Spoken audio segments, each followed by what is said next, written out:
and then we're getting into the nitty-gritty of it all. Which is good. Mm-hmm. They introduced the CWC trophy, I believe, on Brooklyn. It was Takeover Brooklyn, I believe right? they did. Yeah. Orange County Choppers did the work. Okay. I mean, I know who those guys are Yeah. because American Chopper was a thing. It was, yeah, but I'm not sure. And I haven't even seen those guys in a minute. I'm like, oh wow. Yeah, no, Paul Senior guys, really got old. Yeah, he looks rough. Yeah, they haven't been around a long time. Actually, I think it's been about a decade since we've seen any of them. So yeah, that's cool. Mm-hmm. Because I think they've made bikes for them before. Yeah, I'm sure. But we get to Brooklyn, first of 3 nights at the sold-out Barclays Center. Yep. WWE descended upon New York. A little bit, last week. a little bit. They showed images and stuff, but they start with Takeover Brooklyn too, which I'm kind of glad they went with that and not Back to Brooklyn. Yeah. Back to Brooklyn was kind of stupid because you're gonna be there next year as well, so you can't go back to Brooklyn. Well, you can, and frankly, if they went back to Brooklyn, I'd withdraw any protest and be like, you know what, that's pretty fucking awesome. But either way, back to Brooklyn, Brooklyn 2, whatever you want to call it. Mm-hmm. We start with no way, Jose. No way, Jose. I love the conga line. That was great. Okay. I can't get onto the character. I can't. I can't. Here's what I'm thinking. Yeah. How the hell can you get behind Fandango, but not No Way Jose? Because Fandango, I got behind because it was so unbelievably stupid it came around to being good. This, I just don't like.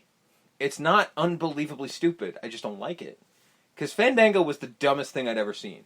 The dumbest thing I've ever seen. And I wasn't behind him pretty much until he started going, I won't wrestle until you pronounce my name properly. Then I was behind it. Because I remember we were calling him Fandango forever because the promos were so bad. Mm-hmm. This is just annoying. Now. Annoying. I find the character annoying. Okay. Now. His work rate is fine. I've now seen a real match. He's fine. I would even say he's got some talent. I'm not. I still think he's a little green. That's he's again still, NXT is a developmental at heart. He's very green. Mm-hmm. And also I've got some things to say about Austin Aries in a minute, but he's a little green. But the character really, I just can't get behind it. I just don't like it. It goes like the name I really can't stand. Well, you can get over the name because basically, during the match, no one actually goes and No Way Jose. Yeah, with the, but they just go Jose. Actually, they did occasionally. A couple times, but mostly it's Jose with the. Yeah, but that's my thing. Can we with stop with the No Way bullshit? Because the name is stupid. Well, he has to be called No Way. He was just keep it like and. Coming to the ring, Jose! No, give him a whole new name and a whole new gimmick because the guy can actually pull it off because he's got some talent.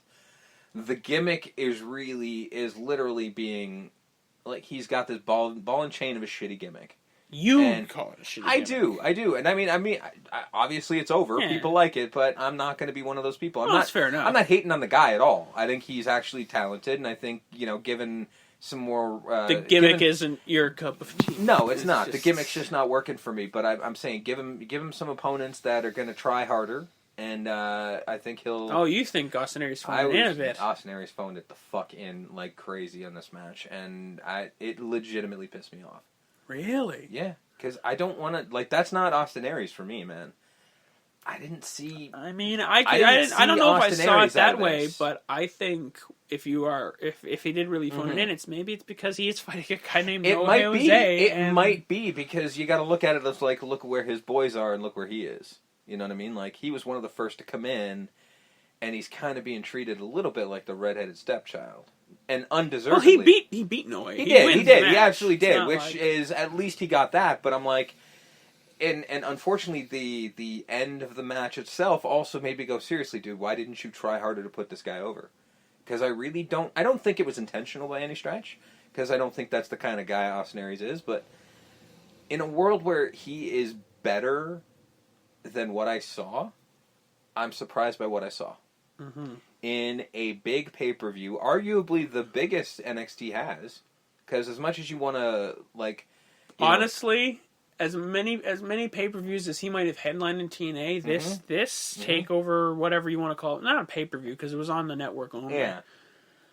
But it's the biggest thing he's ever been a part of. Yeah.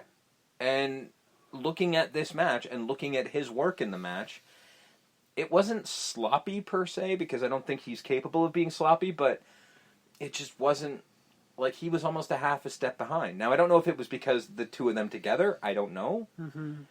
But in a world where, like, No Way Jose is so fucking green, Austin Aries should have been easily able to pick up on it. I'll take you, kid. Carry the kid through the match. But he didn't seem to. It almost seemed like, because there was a bunch of, a bunch of botches that could have been covered up. And I wish I'd written them down, because I actually wanted to have examples, but I didn't have time to rewatch the match like I intended to. But there were definite moments where I'm like, Austin, you could have fucking helped the kid with that one. You could have covered that one. You could have picked him up through that one or something. And he didn't do it. And I was just like, I don't know if there's like maybe animosity and he wanted the kid to look bad, but I don't want to think Austin Aries is that kind of guy. I don't think that's it. I don't know. Maybe he was just having an off night. Maybe. And I felt like he phoned it in. Now, again, I don't want to say that that's necessarily true. Maybe like I said, maybe he was having an off night. Maybe he's fucking got a cold or some such shit. You know, I'll believe that, but it just really seemed like in this kind of setting, I expected more out of Austin Aries. Yeah, I kind of liked the match. I'm not gonna lie. No, that's fine. Because I think I'm not saying it was a bad match. Because what I'm coming at is the angle I'm coming at is that I'm actually interested in the way Jose character.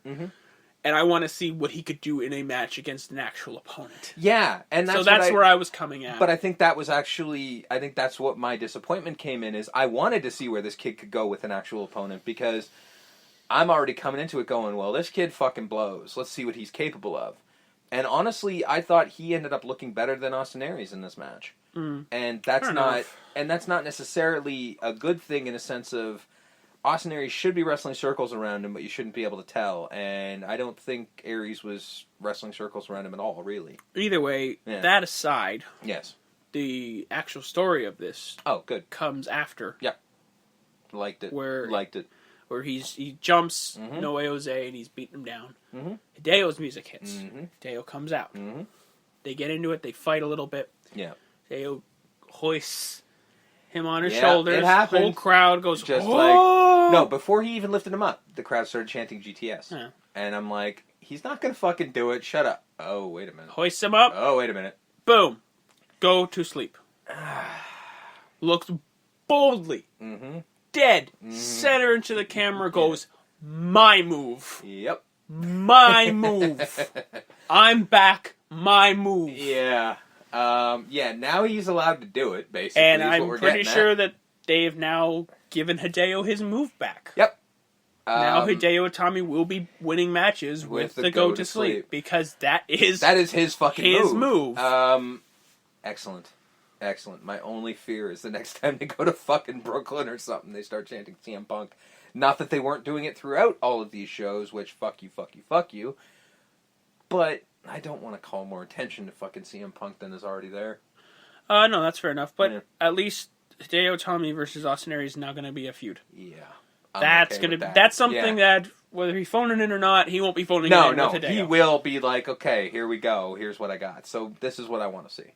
And I'm glad to see Hideo isn't going to be kind of an afterthought. Yeah. In a world of Nakamura... Here's Austin Aries. Here's an actual feud. Yeah, okay. Our world... okay. Nakamura exists. He's a great thing, but seriously, we got the other Japanese guy that we had before. He's just as good. So look at this guy. The debuting Ember Moon. Yeah. Against Billie Kay. Her entrance was not what I thought it was going to be. Yeah, I thought it was going to be like all spooky. Yeah, no. She was like spooky for half a second, and she's like, yeah, how you doing? I'm like, all right. The eyes are nice. Yeah. The eyes are a nice touch. Oh, yeah. The red contacts. Yeah, no, I like it quite a bit, but I'm like, you're not evil, even a little. Which is fine, whatever. It is. It just seems like a name change. She's not quite an Ember Moon. More of a, happy sun. Fair enough. But Ember Moon versus Billie Kay. Yeah. Billie Kay impressed the fuck out of me in this one. Yeah, Billie Kay looks like she's going to be one of the bigger names on NXT, which is good. Yeah. She's got a look to her. She's lengthy. Again, I want to know what happened to Peyton Royce, because out of those two, I was actually more of a fan of Peyton Royce than I was Billie Kay. more out of Peyton Royce, but she kind of went by the wayside, so... But now we have Billie Kay, which is great. It's fine. She's like a better version of Katie Lee Burchill. Pretty much, yeah. Ice Queen. You can give her. She already kind of has that gimmick, which is cool. Same thing, just a little better. This whole match was centered around Ember Moon hitting that fucking corkscrew stunner. And she hit it clean. That's a pretty move, man. That is a pretty And the move. whole crowd's like, oh, shit. Yeah, because you should be, because that's a pretty fucking move. So that's cool. Ember Moon gets the win. Yep. Because she's debuting. Yeah. Bobby Roode getting to the arena. Glorious. He's like, New York's my kind of town. Not Brooklyn. Brooklyn's more of the armpit of New York. I'm more of a Manhattan type of guy. But whatever, I've come here to Brooklyn to be great and glorious and all that stuff, and I'm going to go beat CN now. Hey, look at me go. Entrance happens. Cut to him on a fucking platform. Yeah. The entire crowd sings the song. Of course they do, because they've basically been doing what we've been doing, is playing the song in All the goddamn loop. 15,000 people sings the song word for word. Yep. I think even Bobby Roode was singing it a bit. He was. As he's coming down the fucking platform. He broke character twice. Yeah. Because he was just like, seriously? Are you He's not looking fucking paying attention to what I said? Yeah, because he's looking around like, holy are you fucking serious? Because like Austin Aries, Bobby Roode has never fought in front of this many people. And it's like... on television. Yeah. You know? So it's like, he's looking around going, okay, and then they're they're singing my song. This is fucked up. And I just called them all a bunch of bitches like 5 minutes ago. Yeah. Has the robe. It's great. Just excellent. Looks like $1 million. CN comes out, poor CN. Andrade Almas, I feel so bad for him because he's a really talented wrestler. He really is good, but frankly, it's he just is like fucked. Like compared. they were booing him because he's not glorious. Because that's all it is. He's not fucking. La Sombra was great. Yeah, but no one really knows what La Sombra is, and no one cares compared to what fucking Bobby Roode was able to pull out with this gimmick already. So the match was actually really good. It was fantastic. Because CN's a great dance partner. He is, and like it was not one-sided like I actually expected it to be. No, it was back and forth. It was very back and forth. Like there were moments when you thought Roode might actually lose, which even though I'm like, this was kind of his debut, I'm still going, wait, no, he could lose this because it would actually work for the character. Yeah. So I'm like he has this big build-up of him being so glorious, and then he fucking just loses. Like, I'm like, this is possible. So it actually helped you get into the match going, no, this booking could go either way. But Bobby Roode hits the win. Pump handle slam. Yep. The glorious bomb. As they taken it from the Tommaso Ciampa, Johnny Gargano gimmick. Yeah. Which, if you haven't seen that, Google that shit. Yeah. Holy fuck. Yeah. It is just Tommaso Ciampa and Johnny Gargano with, like, selfie style with a cell phone. Yeah. With the song ramping up as it does, the piano. Yeah. And then glorious. And then in the frame of their head appears Bobby Roode in a variety of situations at catering. Yeah. In the shower. Them literally in his hotel room. He wakes up. There was one, I think I saw one in the fucking bathroom. In the bathroom. Like they walk kick, into they a kick stall. a stall. Yeah. No. No. Kick another stall. No. Kick one more stall. It's him. Glory. And I love how they're super nervous about it every single time until he gives a little smirk and they're like, okay, he's cool with it.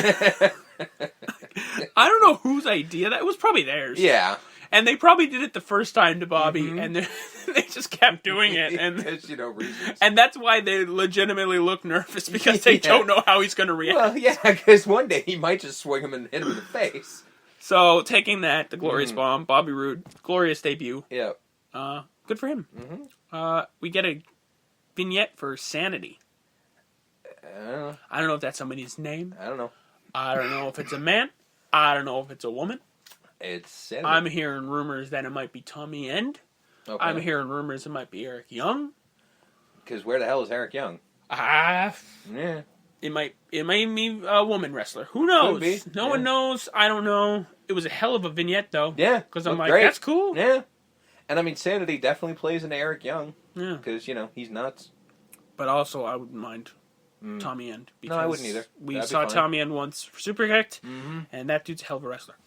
Tag team title match. This is a match to your candidate. Yeah, absolutely. Revival versus hashtag DIY. Tommy, yeah. Tommaso Ciampa, and Johnny Gargano. Of course, because seriously. Revival might be the best tag team. Yeah, I've said that. In a world where we were like, oh, American Alpha. Yeah, no. We might really... I think we've all come to the realization, or at least me, because you already knew that Revival is... Revival is the thing, man. Like, because Revival is as classic tag team. Mm-hmm. Like, it's Honey, I Shrunk the Anderson.